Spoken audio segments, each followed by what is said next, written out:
नमस्कार दोस्तों, आप देख रहे हैं द हिंद 24 न्यूज। मैं हूं आपके साथ एकांशा सोनी। चलिए नजर डालते हैं आज की मुख्य खबरों की ओर। भागीरथी का जलस्तर अचानक बढ़ रहा है। पानी बढ़ने के कारण गुरुवार सुबह से लोग शांतिपुर नरसिंहपुर नौका घाट पर जान जोखिम में डालकर नदी पार कर रहे हैं। हालांकि रात होते होते जलस्तर बढ़ गया। भागीरथी का पानी नौका घाट और निकटवर्ती बस अड्डे समेत पूरे इलाके में घुस गया है। भागीरथी ने अब विकराल रूप धारण कर लिया है। हालांकि पानी घुसने के कारण पूर्वी बर्दवान और नादिया को जोड़ने वाली एकमात्र नौका नरसिंहपुर फेरी घाट वर्तमान में पानी में डूबी हुई है। इसीलिए पूर्वी बर्दवान जिला प्रशासन के आदेश पर नरसिंहपुर फेरी घाट को अनिश्चित काल के लिए बंद कर दिया गया है। पूर्व बर्दवान जिला प्रशासन के आदेश पर गुरुवार आधी रात को नरसिंहपुर फेरी घाट को बंद कर दिया गया। दूसरी ओर टोटो और ऑटो आवाजाही के साथ साथ इस नौका घाट पर नादिया बस सेवा के 3 मार्ग निर्भर हैं। पानी बढ़ने से उन्हें असुविधा होने का खतरा है। हालांकि हरिपुर ग्राम पंचायत प्रधान ने कहा कि अचानक पानी बढ़ने के कारण पूर्वी बर्दवान के जिला प्रशासन ने घाट को बंद करने का फैसला किया है, लेकिन हम भी हरिपुर ग्राम पंचायत इस बाढ़ का सामना करने के लिए तैयार हैं। हमारे घाट और एंजविल के हर स्थान पर हर वक्त निगरानी रखी जाएगी। हालांकि इस घाट के बंद होने से यात्रियों से लेकर मरीजों और स्कूल कॉलेज के छात्रों को परेशानी होगी। हम नदिया जिला प्रशासन का ध्यान आकर्षित करेंगे ताकि जूरी सेवा के संबंध में कोई वैकल्पिक व्यवस्था की जा सके। हालांकि फेरी के बगल में एक बस स्टैंड भी है और वह भी अब पूरी तरह डूब चुका है। यानी कुल मिलाकर पीसने की स्थिति भागीरथी में बढ़ते पानी के कारण है। দাদা এই ঘাটের ওপরেই তো আপনাদের মোটামুটি রুজি রুটি চলে, মানে প্যাসেঞ্জার যাতায়াত। এই যে ঘাট বন্ধ করে দেওয়া হয়েছে, কতটা অসুবিধার মধ্যে রয়েছেন আপনারা? অসুবিধা বলতে কাজ যদি না থাকে অসুবিধা তো হবেই। এই টোটো সব বন্ধ হয়ে গেছে। এই যে এতটা জল বাড়লো, কি করে বাড়লো মনে করছেন? এটা সব ছাড়া জলই। বন্যা হবে বলে মনে করছেন? বন্যা তো যেভাবে কাল থেকে বাড়ছে, কালকেও আমরা একটু টোটো চেয়ে নিয়েছি। আজকে তো টোটো চালানোর মতন পরিস্থিতি নেই, আজকে অনেকটাই বেড়ে গিয়েছে।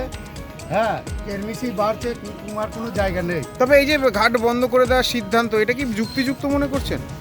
ঘাট বন্ধ এটা বলতে চালানো যেত ঘাট, তার কারণ এই আমাদের তো অল্প একটু হেঁটে যাওয়ার মতন ওই দিকটা যা যাচ্ছে। এই যে বিভিন্ন রোগী পরিষেবা, যারা রোগীরা ওপারে যায়, পেশেন্টগুলো এসে সব ফিরে যাচ্ছে, একটু কষ্ট লাগছে। এটাই পেশেন্ট আসছে, অনেকে পেশেন্ট আসছে, অনেকে চাকরি করে ডেলি প্যাসেঞ্জারই, তারা আসছে। স্কুল কলেজের ছাত্রছাত্রীরা, স্কুল কলেজের ছাত্ররাও আসছে, চলে যাচ্ছে। কি করবে, তাদেরও তো অসুবিধা হচ্ছে। এটা পূর্ব বর্ধমানের প্রশাসন বন্ধ করেছে। এটা শুনছি তো ওই পাড়িরই প্রশাসন বন্ধ করে। আপনার নাম? আমার নাম লহসাদ ধাবক। টোটো চালক? আমি টোটো চালক, আমি এই টান্ডেই কাজ করি। দাদা কতক্ষণ এই ঘাট কখন বন্ধ হলো? আজকে 6টার সময় বন্ধ হয়ে গেছিল। আচ্ছা, এই যে জল বাড়লো, এই যে জলটা কি ছাড়া জল মনে হচ্ছে? এটা ছেড়েছে জলটা। কতটা অসুবিধা আপনাদের হচ্ছে? অনেক অসুবিধা হচ্ছে জলে, কাজকর্ম করতে খুব অসুবিধা। মানে এখানটায় এই যা জল হয়ে যাচ্ছে, দিন আবার বাড়তেই যাচ্ছে জল। কি মনে হচ্ছে বন্যা পরিস্থিতি হচ্ছে, বন্যা হবে? এখন তো মোটামুটি তো অতটা বোঝা যাচ্ছে না, জল যেমন বেড়েই যাচ্ছে। তবে এই যে ঘাট বন্ধ হয়েছে, কত মানুষ যাতায়াত করতে পারছে না, সেখানে কি মনে করছেন?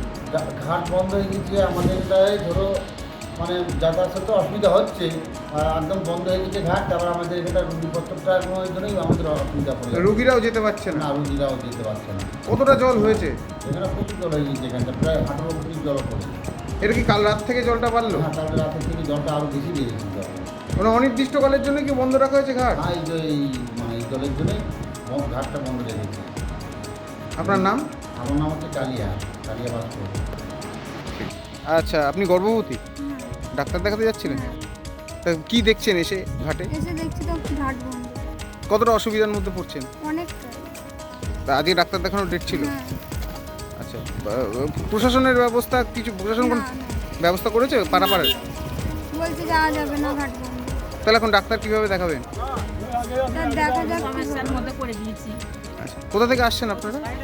শান্তিপুর বালাটা হেঁটেছি। শান্তিপুর থেকে। আপনি গর্ভবতী? কি নাম আপনার? ইতিমধ্যে ঘাট বন্ধ করে দেওয়া হয়েছে পূর্ব বর্ধমান জেলা প্রশাসনের তরফে। আপনি তো হরিপুর অঞ্চলের প্রধান, এবং এই যে ফেরিঘাট, সেটা আপনার পঞ্চায়েত যে চত্বর তার মধ্যেই পড়ে।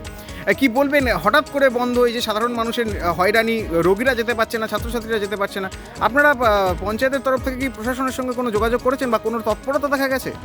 না, বিগত কাল মানে যে 10টার পর থেকে আমাদের কাছে খবর আছে যে আজকে থেকে কোনো রকমেই আর পরিষেবা ঘাট চলাচল করা যাবে না। কারণ যেহেতু জেলা পূর্ব বর্ধমান জেলা প্রশাসন আধিকারিক তরফ থেকে ওনাদেরকে জানানো হয়েছে, সেই মুহূর্তে মালিক কর্তৃপক্ষ আমাকে রাত্রে ফোন করে জানায়। যেহেতু জানার পরে আমি মালিক কর্তৃপক্ষকে বলেছিলাম যে যেহেতু কিছু এমার্জেন্সি স্কুলের ছেলে মেয়ে যারা পড়াশোনা করে এবং রোগী পরিবারও আছে অনেকের যাতায়াত করতে পারবে না, তাদের জন্য কোনো পরিষেবা ওনারা কিন্তু স্পষ্ট ইঙ্গিত দিয়েছেন। যেহেতু পূর্ব বর্ধমান জেলা প্রশাসন আমাদের কোনো ইঙ্গিত দেয়নি, মানে এমার্জেন্সি কোনো রোগী পরিষেবা হোক বা স্কুল ছাত্রছাত্রী যে পারাপারের জন্য, সেক্ষেত্রে আমরা কিন্তু কোনো পারাপার করতে পারবো না, সম্পূর্ণভাবেই বন্ধই থাকবে। কিন্তু এই যে যারা মানুষ হয়রানি হচ্ছে, রোগীরা যারা হাসপাতালে যেতে পারছে না, তাদের জন্য কিছু ব্যবস্থা করবে না আপনাদের জেলা প্রশাসনকে? কি জানিয়েছে নদিয়া জেলা প্রশাসনকে? না, আমি নদিয়া জেলা প্রশাসনকে জানাইনি, কিন্তু আমার যেহেতু ব্লকের আন্ডারে বিডিও স্যারকে বলা হয়েছে এবং বিডিও স্যার যেহেতু বলেছেন যে যেহেতু পূর্ব বর্ধমান জেলা প্রশাসনের উদ্যোগে যেহেতু ঘাটটা বন্ধ করা হয়েছে, সেক্ষেত্রে ঘাটের মালিক ইজাদাররা যারা কালনা পৌরসভার পূর্ব বর্ধমান জেলার আন্ডারে ডাক নেওয়া এবং ডাকের মাধ্যমে ওরা ওই প্রশাসনের তরফ থেকে কিন্তু ঘাট চলাচল নিয়ন্ত্রণ করে। আমাদের নদিয়ার প্রশাসনের তরফ থেকে কিন্তু ঘাট চলাচল নিয়ন্ত্রণ করে না। সেক্ষেত্রে উনি যেহেতু বলেছে যে ঠিক আছে আমি যোগাযোগ করব, কিন্তু আমি ঘাট মালিক কর্তৃপক্ষ এবং যারা কালনা পূর্ব বর্ধমান জেলার প্রশাসনের তরফ থেকে যারা আছে তাদের সঙ্গে আমি সকালে যোগাযোগ করেছিলাম। ওনারা কোনো ইঙ্গিত দেয়নি। ওনারা বলছে সম্পূর্ণভাবে যেহেতু অর্ডার এসছে যে সম্পূর্ণভাবে বন্ধ থাকবে ঘাট চলাচল পরিষেবা, সেভাবেই বন্ধ থাকবে। আরেকটা প্রশ্ন রাখবো, এই যে জলস্তর বেড়েছে, এলাকায় কি কোনো জায়গায় জল ঢুকেছে?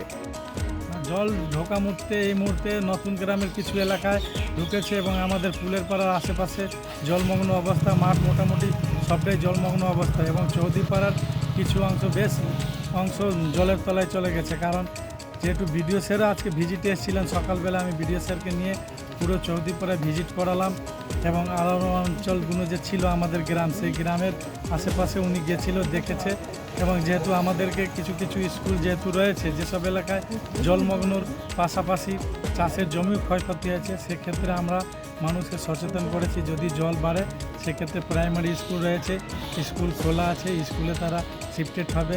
সেক্ষেত্রে শিফটেড হলে ব্লক প্রশাসন থেকে বলা হয়েছে আমাকে খবর জানিয়ে দেওয়া, সেক্ষেত্রে ব্লক প্রশাসন যেটুকু করার ওই শিফটেড পরিবারকে তার ব্যবস্থা। পঞ্চায়েতের তরফে টহলদারি বা সাধারণ মানুষকে সচেতন করতে বা বিভিন্ন জায়গায় যেখানে জলমগ্ন হওয়ার আশঙ্কা, সেখানে এখনো পর্যন্ত কি কোনো অভিযান চালিয়েছেন আপনারা?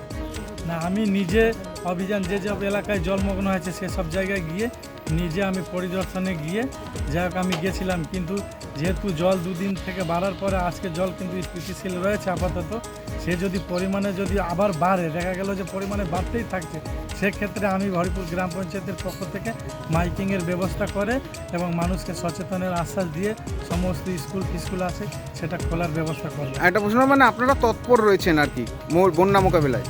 হ্যাঁ, তৎপর আমরা রয়েছি এবং আমাদের যারা আধিকারিক রয়েছেন পঞ্চায়েতের তারাও তৎপর রয়েছেন এবং ব্লক প্রশাসনও তৎপর রয়েছে। नाम परिचय? बीरेन महतो, प्रधान हरिपुर ग्राम पंचायत। ऐसे ही तमाम खबरों के लिए जुड़े रहिए द हिंद 24 न्यूज के साथ।